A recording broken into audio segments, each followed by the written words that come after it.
خدا را اپنے آپ کو بے چین نہ کرو، بے قرار نہ کرو، بے سکون نہ کرو، رب کی یاد میں آ جاؤ، درود و سلام میں آ جاؤ، نعت کے حسن میں آؤ، تلاوت کی دنیا میں آؤ، سجدوں کے نور میں آؤ، آؤ کبھی کھول کے دل مسجد کی صفائیاں کریں، آؤ آؤ نہ کبھی کوئی بوڑھا دادی نانی دادا ان کے پاس بیٹھ کے پیر دبا کے اللہ کو راضی کرے۔ یہ کیف والی جگہ ہیں، یہ سرور والی جگہ۔ اتنی بے چین ہماری زندگی ہے، بے قرار ہے، تڑپتے ہوئے لوگ، لڑتے ہوئے لوگ، ایسے لگتا ہے اب یہ ایک دوسرے کا گریبان تھام لیں گے، بے قرار بے چین۔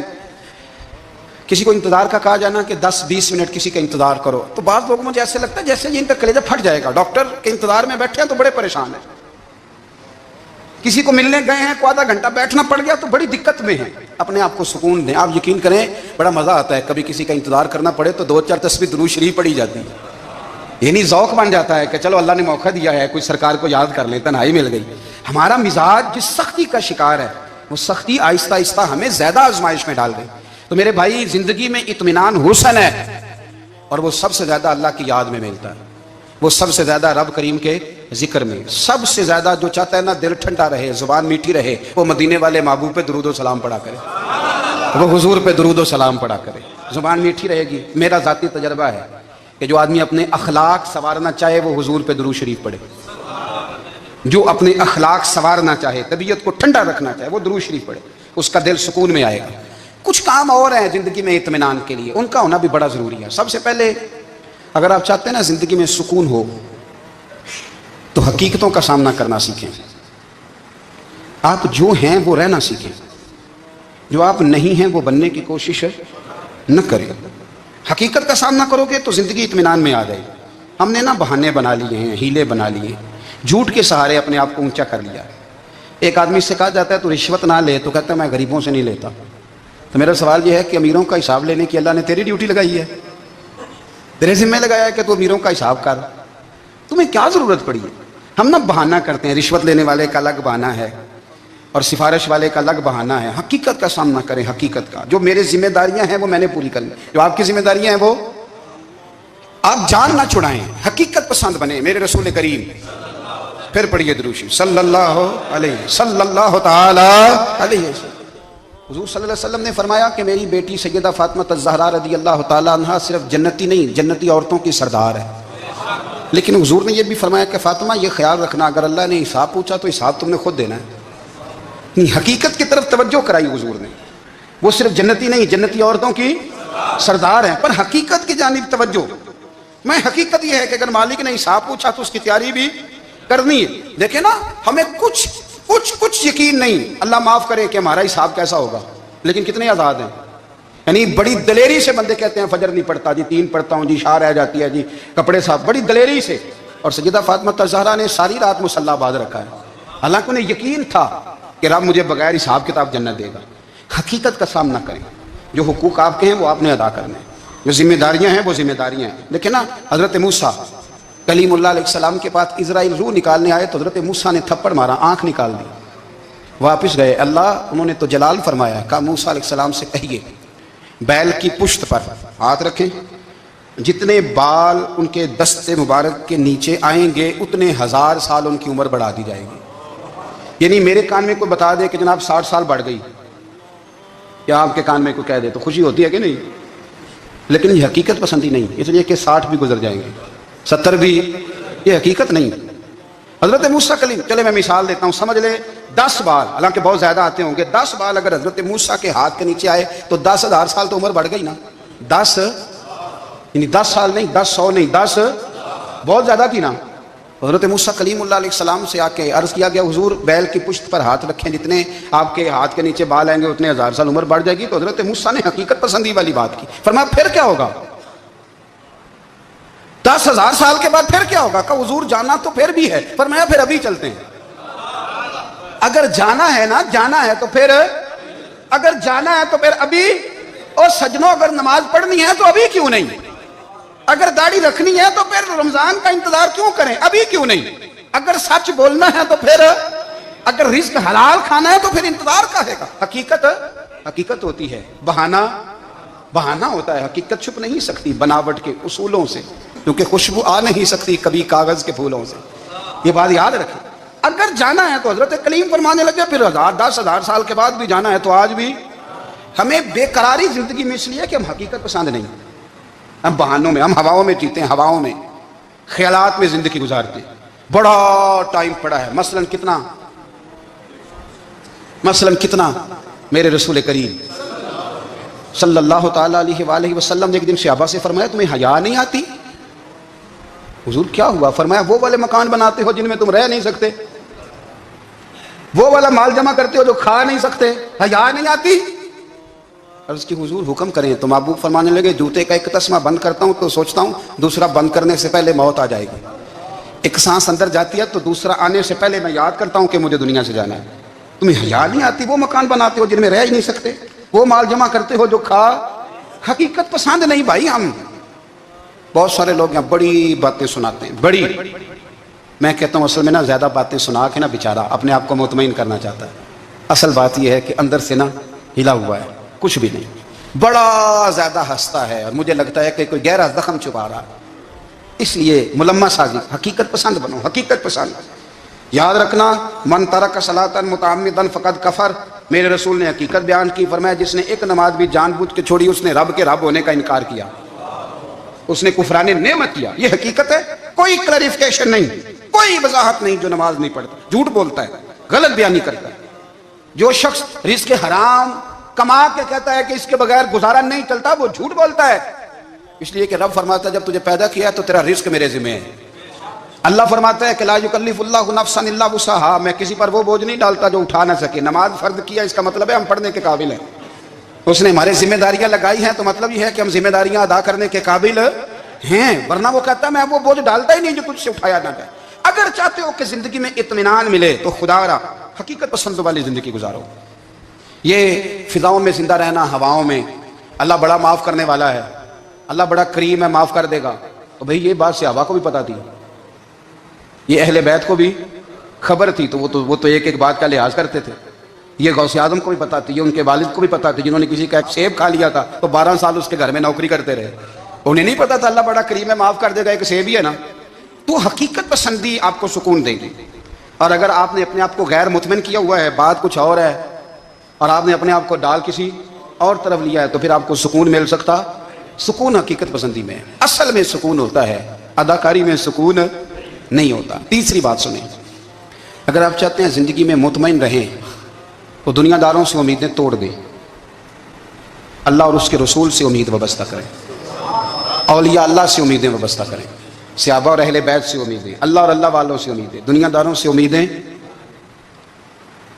آپ کو پتہ ہے دنیا دار کی تباہی کب ہوتی ہے؟ جب انہیں خوشامدی مل جاتا ہے۔ چودھری کا بیڑا اس وقت غرق ہوتا ہے جب اسے چودھری کہنے والے زیادہ ہو جاتے ہیں۔ سیٹھ صاحب اور نواب صاحب بیچارے تباہ تب ہوتے ہیں بھولے پان میں، جب ان کے دائیں بائیں ریلا ہوتا ہے سیٹھ صاحب کہنے کا، لوگ انہیں کھانا چاہتے ہیں، پیار ان کا نہیں ہوتا، ان کی جیب کا ہوتا ہے، محبت ان سے نہیں ہوتی، ان کی کرسی سے ہوتی ہے، ضروریات کا پیار ہوتا ہے، تباہ کر دیا جاتا ہے۔ ہماری ساری توقعات دنیا داروں سے وابستہ ہو گئی ہیں، ناراض نہ ہونا۔ پیروں نے، مولویوں نے، درویشوں نے، انہوں نے بھی سیٹ رکھے ہوئے جلسوں کی صدارت کرانے کے لیے، یعنی مذہبی جلسہ ہے، اس میں بہت زبردست پڑھے لکھے صاحب تقوی عالم کا خطاب ہے، اور کی صدارت وہ بندہ کر رہا ہے جس نے عشاء کی نماز بھی نہیں پڑھی، وہ بندہ صدارت کر رہا ہے، کیوں؟ اس لیے کہ اس نے لاکھ روپیہ دیا محفل میں۔ خدا را دنیا داروں سے امیدیں چھوڑ دیں ورنہ آپ کمزور پڑ جائیں گے، آپ کی امیدیں ٹوٹیں گی۔ کتنا کمزور ہے وہ شخص جو 2-4 ہزار کے لیے کسی بندے کی چاپلوسی کرتا ہے، اس کے پیچھے بھاگتا ہے، خوش آمدیں کرتا ہے، تھوڑے سے نوٹوں کے لیے، دکھ سکھ میں کام آئے گا اس کام کے لیے۔ میرے رسول کریم علیہ السلام نے فرمایا جس نے بندوں کو راضی کرتے کرتے رب کو ناراض کر دیا اس کی دنیا بھی گئی اور آخرت بھی گئی، اور فرمایا جس نے بندوں کی پرواہ نہیں کی اللہ کو راضی کیا، فرمایا اگر رب راضی ہو گیا تو لوگوں کے دلوں میں بھی محبت پیدا فرما دے گا۔ کیا ضرورت ہے خوشامد کرنا دنیا داروں کی، سیٹوں کی، نوابوں کی، چاپلو۔ اور میں آپ کو ایک بات بتاؤں، ہوتا پتہ کیا ہے، یہ جو حب جا اور حب با ہوتی ہے نا، اس سے پیٹ نہیں بھرتا۔ آپ کو اگر خوشامد کرنی ہے تو پھر آپ کو ساری زندگی کرنی ہے، پھر ان کو بھی پتہ ہوتا ہے کہ تعلق کس بنیاد پر ہے، اس میں کبھی بھی خلوص پیدا نہیں ہوتا، آپ بے چین رہتے ہیں، بے قرار رہتے ہیں، آپ کو تکلیف رہتی ہے ہمیشہ۔ کبھی بھی دنیا داروں سے امیدیں وابستہ نہ کریں۔ ایک بات سنیں بڑی شاندار، امام غزالی نے لکھی ہے، امام غزالی فرماتے ہیں کہ ہارون رشید نا حج کر کے واپس آیا بغداد میں، تو کونے میں حضرت بہلول دانا بیٹھے تھے، رش بہت تھا، مجمع بڑا تھا. حضرت بہلول دانا بھی سڑک کے کنارے بیٹھے تھے، تو سپاہی کہنے لگے یہاں سے اٹھ جاؤ. فرمانے لگے ہارون رشید کی زمین نہیں، زمین میرے رب کی ہے، میں کیوں اٹھوں؟ وہ قریب سے گزرا تو سلام لی، تو آپ نے اس کا پروٹوکول دیکھا تو فرمانے لگے ہارون رشید تجھ سے تگڑے تگڑے موٹے موٹے پروٹوکول میں نے لوگوں کے دیکھے ہیں، اور یہ جو تیرے دائیں بائیں آج تیرے نعرے لگا رہے ہیں یہ پہلے ان لوگوں کے نعرے لگایا کرتے تھے، اور تھوڑا وقت گزرنے دے، جو تیرے بعد آئے گا نا یہ سارے پھر ان کے نعرے بھی لگائیں گے. تو جھوٹ کی دنیا میں زندہ ہے، ان سے تو نے امیدیں وابستہ کی ہیں، یہ کل اس کے نعرے لگائیں گے. اس کے دل پہ بڑا اثر ہوا، گھوڑے سے اتر آیا، آگے کہنے لگا حضور آپ نے مجھے بڑی اچھی نصیحت کی ہے، میرا دل بڑا ٹھنڈا ہوا ہے، میں نے سنا ہے آپ مقروض ہیں، کچھ لوگوں کا قرض، تو مجھے کوئی حکم ہی کر دیں. آپ ہنسنے لگے، فرمانے لگے یار تو بڑا ہی بیوقوف ہے، بڑا ہی بیوقوف ہے، تو میں تجھے نصیحت کر رہا ہوں تو مجھے الجھا رہا ہے، حضور کوئی حکم کر دیں. کیا خوبصورت انداز ہے رب کریم کے بندوں کا. حضرت بہلول دانا فرمانے لگے تیرا رب کون ہے؟ کہا اللہ. تو فرمایا میرا کون ہے؟ کہا اللہ. فرمانے لگے یہ تو نہیں نہ ہو سکتا کہ اللہ ہارون رشید کو دیتا رہے اور بہلول دانا کو بھول ہی جائے، یہ تو نہیں نہ ہو سکتا کہ ہارون رشید کو دیتا رہے اور بہلول دانا کو بھول جائے. فرمایا اس کا دل، اس کا ارادہ ہوا، ارادہ قدرت ہوا کہ بہلول مقروض رہنا چاہیے، تو اگر رب مجھے رکھنا چاہتا ہے، دکھ قبول محمد بخشا راضی رہن پیارے، اگر وہ چاہتا ہے میں مقروض رہوں تو میں بھی چاہتا ہوں کہ میں مقروض ہی رہوں. یہ تو نہیں نہ ہو سکتا کہ تجھے دے اور مجھے نہ دے. فرمایا میری تجھ سے کوئی امید نہیں، مجھے جب بھی دے گا میرا رب بھی دے گا، اور وہ دے گا تو پھر انشاءاللہ خزانے کھول کے دے گا. دنیا داروں سے امیدیں وابستہ کرنا، لوگوں کے پیچھے، یہ چھوڑ دیں. آپ بے چین رہیں گے، بے قرار رہیں گے. اللہ والوں سے ضرور امیدیں وابستہ کریں، اس لیے کہ ان کے پاس جو کچھ ہوتا ہے وہ دراصل رب کا ہی ہوتا ہے. لیکن سیٹھوں سے، نوابوں سے، سیاستدانوں سے باز آ جائیں. ہماری بڑی امیدیں وابستہ ہیں. میں اکثر کہتا ہوں جتنے پھیرے نوکری کے لیے دنیا دار کے دروازے پہ لگائے ہیں نا، اس سے کم دفعہ مسجد میں نفل پڑے ہوتے تو رب اتنی بڑی مہربانی فرما دیتا. تیسری بات یہ یاد رکھیں، اگر سکون لینا چاہتے ہیں نا، اگر سکون لینا چاہتے ہو نا تو لوگوں کو ڈسکس کرنا بند کر دو. کس کو اللہ نے کتنے پیسے دیے ہیں وہ جانے اور اللہ جانے، کس کو اللہ نے کتنی گاڑیاں دی ہیں وہ جانے، اور لوگوں کو ڈسکس کرنا. جی یعنی میں ایک جگہ بیٹھا تھا تو ایک صاحب گاڑی والا گزرا، گاڑی میں بیٹھ کے، اس کا پڑوسی تھا، کہنے تھا منہ ہے کار والا. میں کہ وہ ہے تا ہی بیٹھا ہے. تو میں کیا سمجھانا تھی نا انہوں، میں کہ توں تے میں حساب لائیے بھی ساڈے کول کوئی نہیں، وہ تے ہے. دیکھیں نا اللہ نے اسے دی ہے نا، تو اللہ نے چاہا نا وہ کار میں بیٹھے، تو اس نے پھٹے پہ بیٹھ کے یہ تبصرہ کیا کہ منہ ہے کار والا. میں کہ وہ تے ہے تا کار ہے. اب مجھے تجھے اندازہ لگانا چاہیے کہ ہم کیا یہ بحث ہے. یعنی اللہ کو چاہیے تھا معاذ اللہ کے پہلے تم سے پوچھتا کہ اسے کار دینی ہے کہ نہیں. کیا مطلب فضول بحث ہے. وہ چیز ہمیں اتنا تنگ کرتی ہے، اتنی تکلیف دیتی ہے کہ آپ یقین کریں سارا دن اسی کو ڈسکس کرتے ہیں، سارا دن. اس کے پاس گاڑی ہے، اس کے پاس کار ہے، فلانے کا پیسہ 1 نمبر ہے، فلانے کا 2 نمبر ہے، فلانے کا 6 نمبر ہے. اصل بات کے اندر حسد ہے، اس کو نکالو. ایک بات کہنے لگا ہوں، اسے یاد رکھنا. میرے اعلیٰ حضرت رحمۃ اللہ علیہ فرمایا کرتے، حسد کرنے والا بندوں پر اعتراض نہیں کرتا، اللہ پر اعتراض کرتا. وہ کہتا ہے اللہ اسے کیوں دیا ہے، اتنا کیوں دیا ہے، معاذ اللہ وہ اللہ کی تقسیم پر اعتراض کرتا. حسد کرتے ہو بے چین رہو گے، حسد آپ کے دل کو تڑپا کے رکھ دے گا. چھوڑے، اللہ بڑا کریم ہے، جس کو جہاں چاہتا ہے وہاں بٹھا دیتا ہے. آپ قطعاً اس بحث میں نہ پڑے کہ اللہ نے کس کو کتنا دیا ہے، کب دیا ہے، کیوں دیا ہے، وہ بڑا بے نیاز ہے. حسد آپ کو تباہ کرے گا. دنیا میں پہلا گناہ جو ہوا تھا وہ حسد تھا. ابلیس نے حضرت آدم سے حسد کیا، کہنے لگا میں بہتر ہوں، سرداری اس کو مل رہی ہے، یہ تو اللہ کو پتہ ہے نا کس کو دینی ہے. اور دنیا میں پہلا قتل حسد کی وجہ سے ہوا. حابیل قابیل کے درمیان حسد کا معاملہ تھا. خاتون کا نکاح اس سے کیوں ہو رہا ہے، مجھ سے ہونا چاہیے. حسد تباہی کرتا. آپ یقین کریں، یعنی دکاندار کے سامنے دوسری دکان پڑتی ہے پریشان ہو جاتا ہے. وہ کہتا ہے میرا کیا بنے گا، لا حول ولا قوت الا باللہ العلی العظیم. یعنی تیرا کیا خیال ہے کہ تیرے حصے کی روٹی وہ کھا جائے گا، اتنا چھوٹا دل. یعنی تیرا موقف یہ ہے کہ تیرے حصے کا نصیب اس تک چلا جائے گا، یہ تیری خواہش ہے. ایک دوسرے کی کمزوریاں بیان کرنا، اس کا تو مال ہی ناقص ہے جی، اس کے تو پاس ہی کچھ نہیں. یہ تو کمزور لوگوں کا طریقہ ہے. میرے رسول کریم علیہ الصلوۃ والسلام گزر رہے تھے، پت جھڑ کا موسم تھا، خزاں کا موسم تھا، درختوں کے پتے جھڑ رہے تھے. صحابہ کو ساتھ لے کے حضور گزرے اور ایک درخت کی ٹہنی کو پکڑ کے حضور نے ہلایا. صحابہ فرماتے ہیں کہ چھم چھم اس کے پتے گرے، زمین پر ڈھیر لگ گیا. حضور نے فرمایا دیکھا تم نے کیا ہوا؟ حضور ہاں. فرمایا کتنی تیزی سے پتے جھڑے ہیں، صرف تنا رہ گیا ہے اور خالی ٹہنیاں رہ گئی ہیں، کوئی حسن بچا ہے؟ حضور نہیں.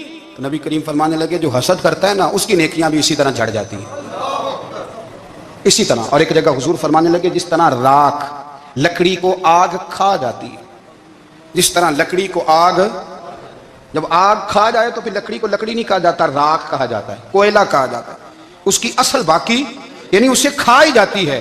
تو حضور علیہ الصلوۃ والسلام فرمانے لگے جس طرح آگ لکڑی کو کھا جاتی ہے, پر میں اسی طرح حسد نیکیوں کو کھا جاتا ہے, نیکیاں رہتی نہیں. حسد کرنے والے کے پاس نیکیاں یعنی ان کی اصل شکل موجود, کبھی بھی حسد نہیں کریں. اللہ کی تقسیم ہے, جس کو چاہے جب چاہے جتنا چاہے عطا کرے.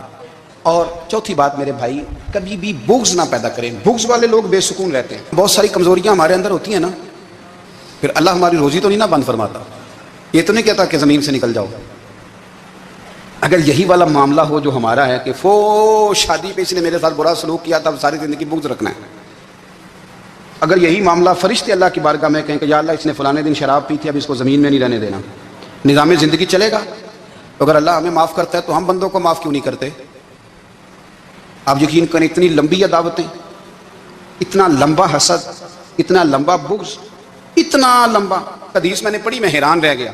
میرے نبی کریم علیہ الصلوۃ والسلام نے فرمایا اپنی بیوی سے کبھی بغض نہ رکھنا. اگر اس کی ایک بات ناپسند ہو تو اسے چھوڑ کے وہ بات دیکھو جو تمہیں پسند ہے. میں اس حدیث کو پڑھ کے سوچنے لگا کہ کیا بیوی کا بھی بغض رکھتے ہیں لوگ؟ اب حضور نے کہا ہے تو اس کا مطلب ہے لوگ بیوی کا بغض بھی رکھتے ہیں. اب اس پر استدلال کر کے مجھے کہنا پڑے گا کہ سسرال والوں کا بغض بھی رکھتے ہیں. کہنا پڑے گا کہ بھائی کے سسرال والوں سے بھی بغض رکھتے. اس حدیث کی روشنی میں سمجھا کہ لوگ بھابھی کا بغض بھی بغض رکھتے ہیں. بغض, ورنہ عادتیں تو ہماری بھی کئی بری ہوتی ہیں. اگر عادات ایک وجہ بنے اختلاف کی تو عادتیں تو ہماری بھی کئی بری ہیں, لیکن ہم اپنی بری عادتوں سمیت اپنے آپ سے پیار کرتے ہیں, اور سامنے والے کی ایک بھی عادت بری ہو تو اس سے بغض رکھتے ہیں. بغض نہ پیدا کریں. میرے نبی پاک علیہ الصلوۃ والسلام نے فرمایا کچھ چیزیں تمہارے دین کو مونڈ ڈالیں گی, تباہ کر دیں گی, کاٹ دیں گی. حضور کون سی؟ فرمایا حسد, تکبر اور بغض, یہ تمہارے دین کو تباہ کر دیں. ہم بے چین اس لیے ہیں کہ ہم نے بہت سارے لوگوں کا بغض پالا ہوا ہے, اور ہر فیلڈ میں سیاستدان نے سیاستدان کا, ذاتیات پر اتر کے بات کرتے ہیں. معزز ترین لوگ, تاجر نے تاجر کا, اللہ ماشاء اللہ بعض جگہ پہ اہل علم بھی ایک دوسرے سے عداوت رکھتے ہیں. خدا را دل رب کریم کے آنے کا ٹھکانہ ہے. یہ صاف ہوگا تو اس میں رب رسول کے جلوے ہوں گے.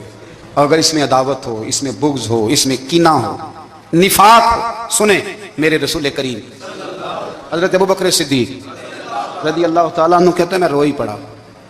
مکہ فتح ہوا نا, تو اکرمہ بن ابو جہل نے پیغام بھیجا کہ میں نا کلمہ پڑھنے کے لیے آ رہا ہوں. وہ بات لمبی ہے, میں موضوع پہ رہنا چاہتا ہوں.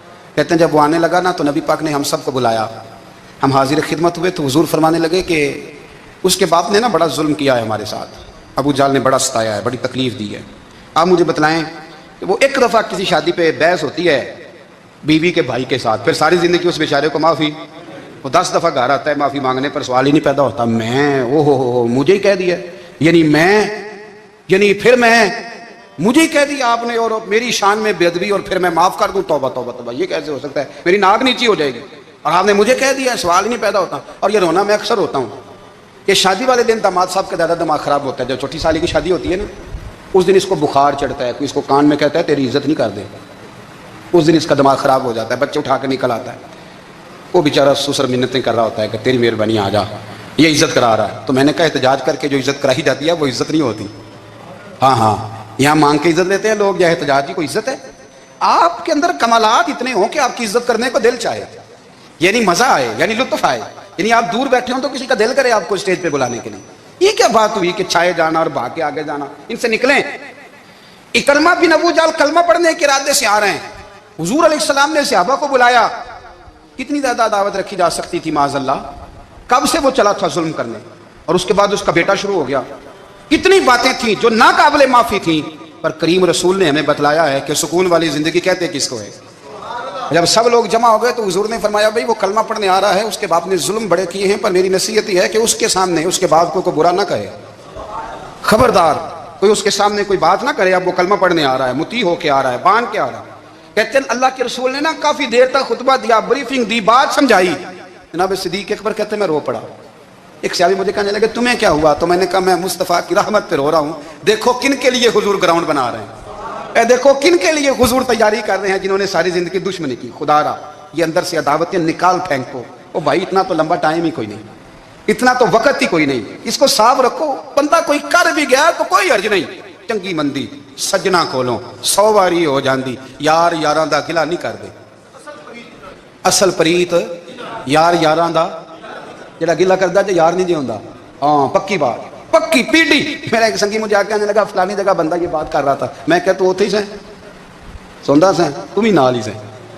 میرا تو سجن بات سن ہی نہیں سکتا. چنگی مندی سجنا کولوں 100 واری ہو جاندی, یار یاراں دا گلا نہیں کردے. اصل پریت جنہاں دی. ہاں جو بندے پھر ہوتے اس طرح کے ان کے لیے بھی میاں صاحب نے کہا ہے, ان کے لیے بھی میاں صاحب نے کہا ہے, ان کے لیے بھی آپ نے بات ارشاد فرمائی ہے. آپ نے فرمایا چنگا ہویا لڑ نیڑیوں چھٹا کتے عمر نہیں لنگی ساری, بے قدران دی یاری کولوں توبہ لکھ لکھ باری. اور چنگا ہویا لڑ نیڑیوں چھٹا کتے عمر نہیں لنگی ساری.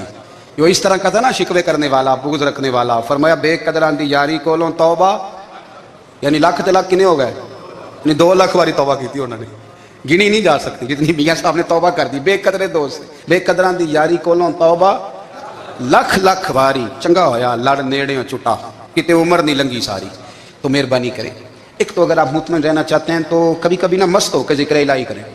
مست ہو, وہ والا ذکر نہیں جس میں آپ موبائل بھی دیکھ رہے ہیں اور کہانیاں بھی. میرے سامنے کو بندہ جمعے والے دن یا تقریر کے درمیان تسبیح لے کے بیٹھ جائے تو میں اس سے پوچھتا ہوں تو دو کام ایک ٹائم جی میں پہ کرنا ہے.